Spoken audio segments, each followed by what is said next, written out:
Hello students, welcome to the ICOM classes. Today we are discussing our second lecture of economics. Previous lecture में हमने economics के branches के बारे में समझा था, microeconomics और macroeconomics. We have discussed features, meaning, definitions of microeconomics. आज का lecture of discussion उसी के second part पे रहेगा. अब हमारा discussion micro नहीं रहते हुए हमारा discussion होगा आज के lecture का macroeconomics. Start करते हैं macroeconomics के meaning से. मीनिंग से डिस्कशन करेंगे. तो अगर हम मैक्रो इकोनॉमिक्स के मीनिंग को समझे तो मैक्रो इकोनॉमिक्स का मीनिंग होता है entire study of the economy.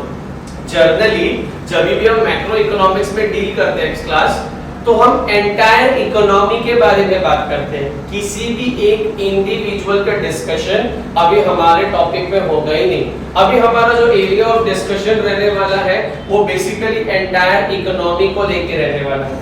तो मैं एक स्टेटमेंट फ्रेम कर सकता हूं कि macro economic is a branch of economic which study और you can say analyse which study और analyse the entire economy as a whole. पूरी इकोनॉमी को एक साथ कंबाइन करके पढ़ने के लिए जो इकोनॉमी हम यूज करते हैं उसे हम नाम दे देते हैं मैक्रो इकोनॉमिक्स. अब जिस तरीके से माइक्रो वर्ड कहीं से डिराइव हुआ था, जस्ट लाइक दैट हमारा मैक्रो वर्ड भी डिराइव्ड हुआ है. तो आप देख सकते हैं बोर्ड पे स्टेटमेंट है, the word macro is derived from Greek word. एक ग्रीक लैंग्वेज है वहां से ये वर्ड मिला है and the word is macros. जब हम उसका मीनिंग देखते हैं इंग्लिश में तो उसका मीनिंग हो जाता है large. whenever macroeconomics discuss the economy it study the economy as a large. और इसी चीज को बहुत अच्छे से एक्सप्लेन किया है ग्रीक वर्ड ने. पर दोबारा क्विक रिव्यू में देखते हैं. The word macro is derived from Greek word macros which means large. Entire economy का डिस्कशन, ओवरऑल इकोनॉमी का डिस्कशन जिस पे किया जाएगा उसे हम नाम देंगे मैक्रो इकोनॉमिक्स. कुछ एग्जांपल्स है मैक्रो इकोनॉमिक्स के. आप टोटल सेविंग का डिस्कशन कर सकते हो मैक्रो इकोनॉमी में कि मैं पूरे इंडियन इकोनॉमी में लोगों ने कितना पैसा बचाया. वो पैसा बचाने के लिए वर्ड आता है सेविंग. जब एंटायर इकोनॉमी की सेविंग देखोगे तो वर्ड आ जाएगा टोटल सेविंग.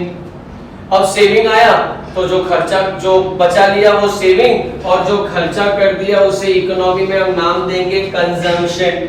एक एक इंडिविजुअल कंजम्पशन करते करते एंटायर इकोनॉमी का कंजम्पशन मिल जाएगा, उसको हम नाम दे देंगे टोटल कंजम्पशन. देखो बहुत सिंपल है. सब लोगों ने बचाया तो टोटल सेविंग, सब लोगों ने कंज्यूम कर लिया तो टोटल कंजम्पशन, और जब सब लोगों ने कमा लिया तो वर्ड बन गया नेशनल इनकम. ये तीनों की एंटायर स्टडी, डिटेल स्टडी, एक अच्छा वर्ड लिख सकता हूं होल इकोनॉमी की स्टडी. ये सारी स्टडी जब जो इकोनॉमिक्स कर रहा है उसे हम नाम देंगे macro economics. So meaning would be very clear class. बहुत सिंपल मीनिंग है हमारे पास. मैक्रो इकोनॉमिक्स जो है ग्रीक वर्ड से मिला है. द वर्ड इज मैक्रोस जिसका मीनिंग हो जाता है लार्ज. तीन एग्जांपल बता दिए आपको. कंट्री की सेविंग, कंट्री का इनकम, कंट्री का कंजम्पशन. तो वर्ड लग गया टोटल सेविंग, टोटल कंजम्पशन है नेशनल इनकम. ये सब का डिस्कशन जो इकोनॉमी करेगा उस इकोनॉमी का नाम होगा मैक्रो इकोनॉमिक्स. अब एक चीज को और समझना है. हमारा एक फंडा है इकोनॉमिक्स का. हम जनरली पहले टॉपिक्स के मीनिंग्स को देखते हैं. Then we have definitions. Afterwards we have features. And lastly for some questions we have importance or scope. तो अभी मेथड समझ जाना चाहिए हमें. हमारा माइक्रो में मीनिंग, डेफिनेशन, फीचर्स आया था. मैक्रो में भी यही होगा, meaning, definitions and features. So meaning ये साइड पे हमने क्लियर किया. अब हम जाते हैं डेफिनेशन की तरफ. सेम जिन्होंने माइक्रो इकोनॉमिक्स का डेफिनेशन दिया था क्लिंट बोल्डिंग, उन्होंने ही मैक्रो का भी डेफिनेशन दिया है. और डेफिनेशन को हम लोग थोड़ा स्प्लिट करके डिस्कस करेंगे. But before starting with definition एक चीज आप समझ के चलेंगे through out the lecture. Macro economics dealing with the entire economy. हम सब की बात कर रहे हैं, हम किसी एक की बात नहीं कर रहे हैं. ओवरऑल इकोनॉमी का डिस्कशन हो रहा है यहाँ पर. तो अब जो मेरे पास डेफिनेशन आएगा ना मैक्रो का, वो डेफिनेशन भी इसी तरीके से आएगा. मैं डेफिनेशन पढ़ रहा हूँ, आप ध्यान दें. Macro economics deals not with the individual income but with the national income. पहले ही स्टेटमेंट में ये क्लियर कर रहा है डेफिनेशन कि मैक्रो इकोनॉमिक्स डील करने वाला है। मैं बोला भाई किस में डील करेगा, तो बोला भाई मैं गलती से भी इंडिविजुअल इनकम में डील नहीं करूंगा। तो पूछा फिर किस में डील करेगा, बोला भाई मैं डील करूंगा नेशनल इनकम में। अब डिफरेंस तो मुझे पता ही है, मैं और आप कमा रहे हैं वो इंडिविजुअल इनकम है और एंटायर इकोनॉमी कमा रहा है वो नेशनल इनकम है।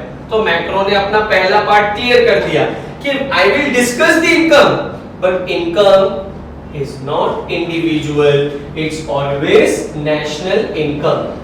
Second part पे चलते हैं, not with the individual price but with the price level. किसी एक commodity का प्राइस नहीं पड़ेगा कि फॉर एग्जांपल मुमरा में पर्टिकुलर चॉकलेट कितने का मिल रहा है, मुमरा में शुगर कितने का मिल रहा है, मुमरा के अंदर केक कितने का मिल रहा है। He is not interested in individual price, वो एंटायर इकोनॉमी का प्राइस लेवल बताएगा। हम पेट्रोल का सुनते हैं ना, हम डॉलर का प्राइस सुनते हैं, हम लोग जितने भी प्राइस एंटायर इकोनॉमी के लिए सुनते हैं वो हमारे क्या होते हैं, प्राइस लेवल। अब देखो दो चीज आ गई, थोड़ा सा इसको रिव्यू करके चलते हैं। Macro economics deals not with the individual income but with the national income. तो पहला पार्ट क्लियर हो गया सर, इंडिविजुअल इनकम नहीं पड़ेगा, नेशनल इनकम पड़ेगा। फिर बोलता है not with the individual prices but with the price level. Price level तक हमारा पार्ट कंप्लीट है। देन बोलता है not with the individual outputs but with the national output. अभी ये कांसेप्ट को समझना पड़ेगा। आउटपुट मतलब प्रोडक्शन हुआ, उससे जो चीजें बनी उसे हम नाम दे देंगे आउटपुट। से फॉर एग्जांपल मिस्टर जेड 10,000 का आउटपुट, मिस्टर डब्ल्यू 15,000 का आउटपुट। मैक्रो इकोनॉमिक्स बोलता है मुझे कोई इंटरेस्ट नहीं है क्योंकि वो एक्स और जेड का आउटपुट क्या है, इंडिविजुअल आउटपुट है। मैक्रो इकोनॉमिक्स बोलता है एक साल में पूरी इकोनॉमी में कितना आउटपुट हुआ ये बताओ, वो पूरे आउटपुट को बोलेंगे national output. So the definition itself very clear with the word national income, with the word price level and with the word national output। मैं एक स्टेटमेंट में इसको समराइज कर सकता हूं आप लोगों के लिए स्टूडेंट्स। वो स्टेटमेंट ये आएगा मेरे पास कि सर देखो मैक्रो भी स्टडी करने वाला है लेकिन किसी भी इंडिविजुअल की स्टडी नहीं करेगा।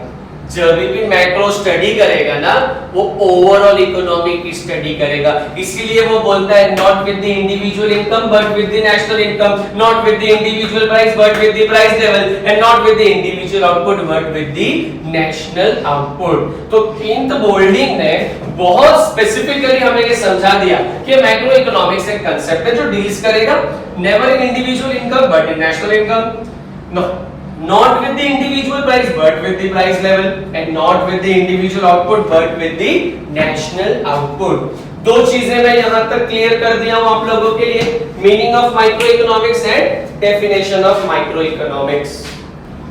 After discussing meaning and features of macro economics, हमारा सेकंड टॉपिक ऑफ डिस्कशन होगा class features of macro economics. अच्छा, to make it lecture simple and shorter, हम 6 ही फीचर्स को डिस्कस करेंगे आज के लेक्चर में। जैसे हमने माइक्रो के 6 पढ़े थे वैसे मैक्रो के भी 6 फीचर्स पढ़ेंगे। एक इंटरेस्टिंग सी चीज है जो जरा डिस्कस करते हैं पहले बिफोर स्टार्टिंग। ये जो वर्ड है ना फीचर्स, इसके बहुत सारे वर्ड हमारे इकोनॉमिक्स में आते हैं। कभी-कभी कैरेक्टरिस्टिक्स आ जाता है, कैरेक्टरिस्टिक्स ऑफ इकोनॉमिक्स। अच्छा, अभी डोंट गेट कंफ्यूज्ड। बहुत बार मैंने बच्चों का कंफ्यूजन देखा है बिटवीन फीचर्स एंड इंपॉर्टेंस। बहुत डिफरेंस है बेटा। जब हम पढ़ेंगे तो हमें लगेगा अरे ये पॉइंट तो फीचर्स में भी आया था, ये पॉइंट तो इंपॉर्टेंस में भी आ गया, मैं लिख सकता हूं। यस, लिख सकते हो आप, नो डाउट। फीचर्स को इंपॉर्टेंस में कुछ पॉइंट्स आप लिख सकते हो, लेकिन आपको ये याद रखना है features and importance both are difference. अब सर कैसे समझेगा मुझे फीचर्स और डिफरेंस, फीचर्स और इंपॉर्टेंस में डिफरेंस?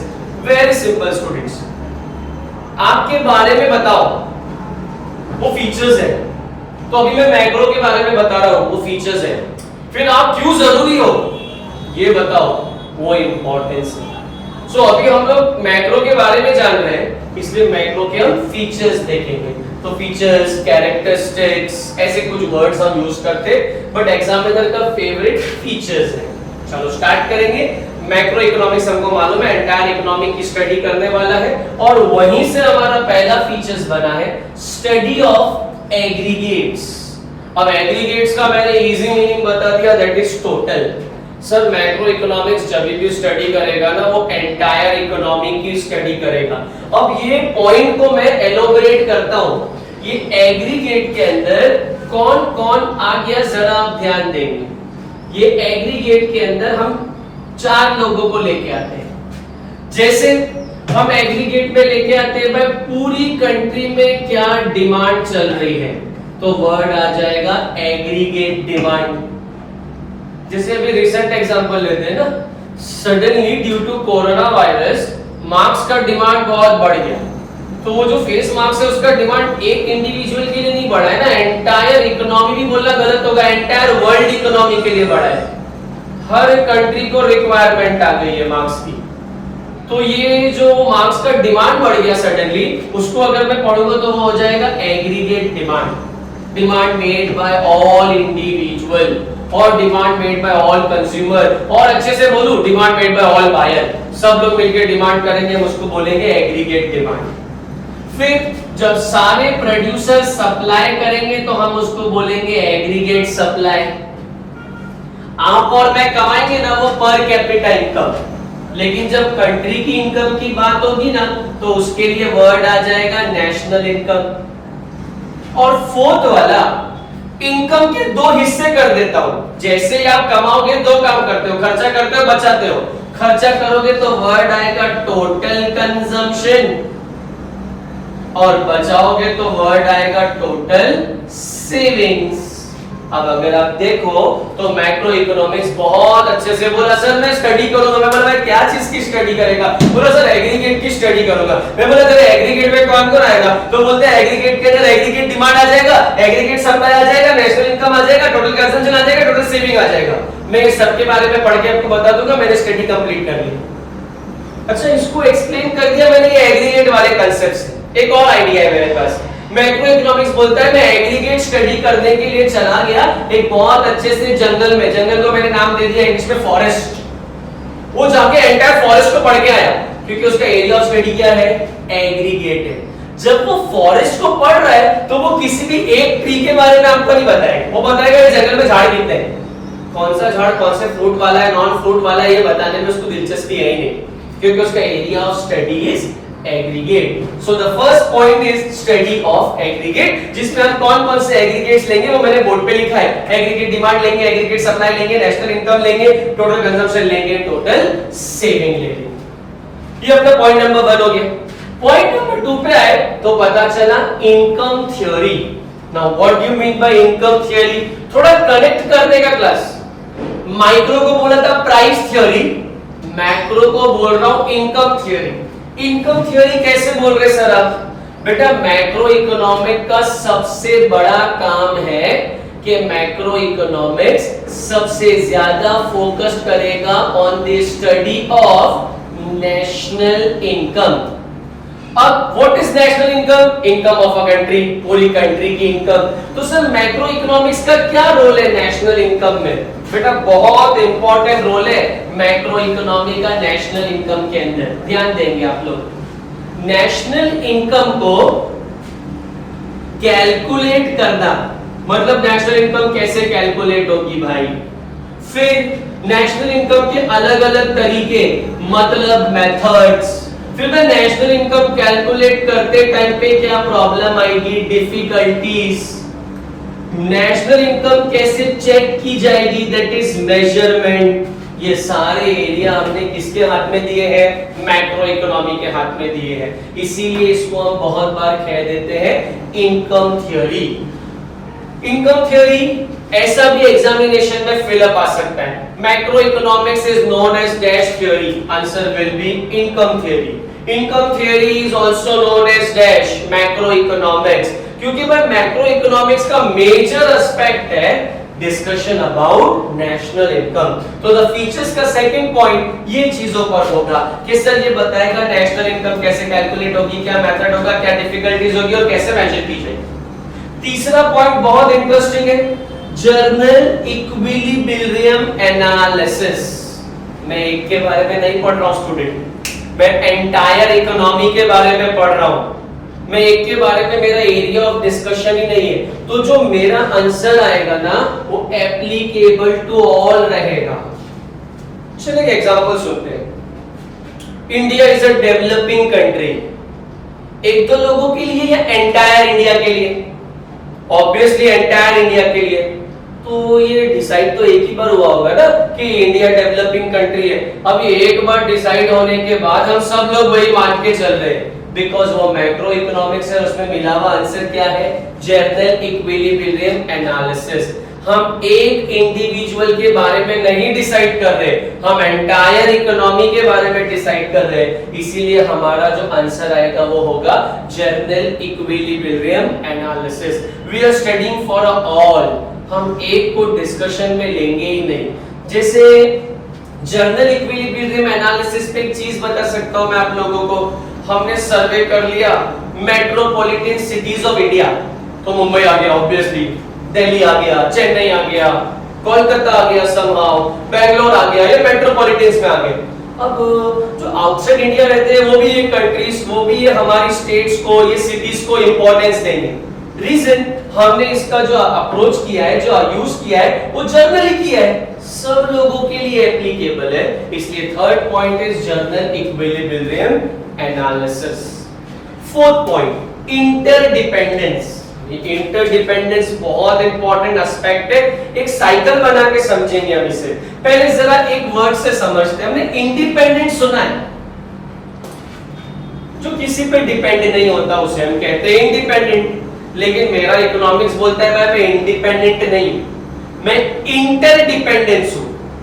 मतलब एक वेरिएबल का change resulting in change of many variables.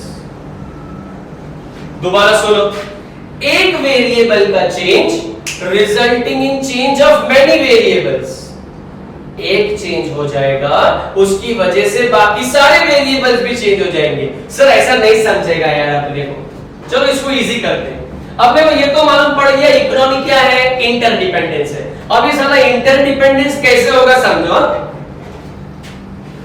Income, उसके आगे जाके कंजम्पशन, उसके आगे जाके saving.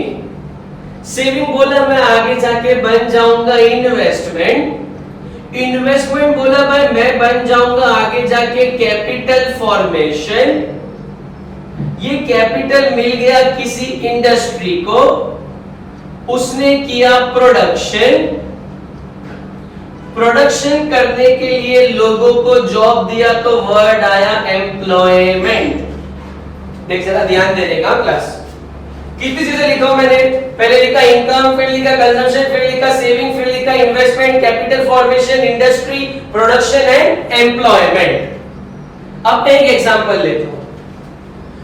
Due to increase in income, मेरी इनकम बढ़ गई, ऑटोमेटिकली मेरा कंजम्पशन भी बढ़ेगा, मेरी सेविंग भी बढ़ेगी, मेरा इन्वेस्टमेंट भी बढ़ेगा, कंट्री में कैपिटल फॉर्मेशन बढ़ेगा, इंडस्ट्री को ज्यादा कैपिटल मिलेगा, ज्यादा कैपिटल मिलेगा तो ज्यादा प्रोडक्शन होगा, ज्यादा प्रोडक्शन मिलेगा तो ज्यादा एम्प्लॉयमेंट आएगी। अब एक लॉजिक बताऊं, जैसे ही ज्यादा एम्प्लॉयमेंट आएगी वापस से ऊपर जाके इकोनॉमी में कौन बढ़ जाएगी? इनकम।